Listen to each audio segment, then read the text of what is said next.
And we're back to discuss Popstar, Never Stop, Never Stopping. Beyond talking through every joke that I thought was funny, it's a solid comedy. It doesn't overstay its welcome. It's not, overdone. I thought that they did a good job of balancing the three Lonely Island guys out. Obviously Andy Samberg's the lead in the movie, but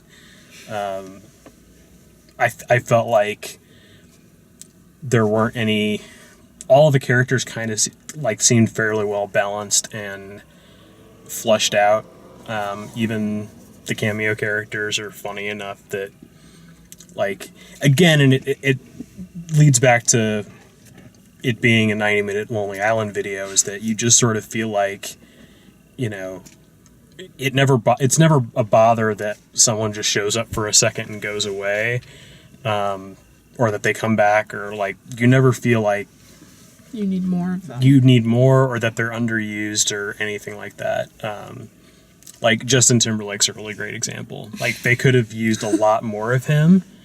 They really, I kind of expected them to, because that's sort of one of their things, is they kind of lean on, him, and him more so than Michael Bolton, but they did bring Michael Bolton out eventually.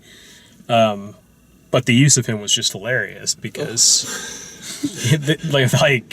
didn't use him as Justin Timberlake, and didn't he was the singing fish at the end of the movie. Yeah. One of the strengths of this movie is even the background chatter is wonderful. Taylor Swift was arrested for murder, and just the Twitter comments and everything throughout. One thing I was worried about when I watched the trailer is the fact that it was kind of filmed like what was obviously a mockumentary, almost kind of like VH1 Behind the Music style. And I knew that was going to invite comparisons with Spinal Tap.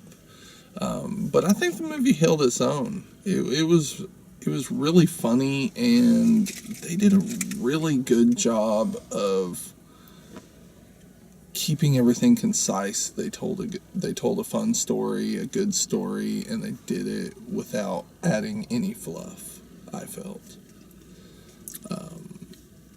One scene in particular that I thought was absolutely wonderful was when everybody was getting confused on whose documentary crew was whose. And all of a sudden Snoop Dogg just shows up.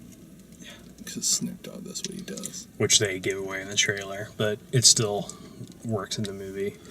I thought it was, even though it was a mockumentary style and ode to VH1, it was all of the cameos that they had fit in, and you didn't need to go too far in depth with any of those cameos. Mm-hmm. They just were in, and then they were out. But it still stayed funny. They didn't have to go to any dark levels to try to get any comedy in this movie. Mm-hmm. So that was nice, and I enjoyed it. Yeah. So yeah, that's about it. If you like the way we do these, please like the video, subscribe, check out all the written and video reviews at dalemaxfield.com. Thanks for watching.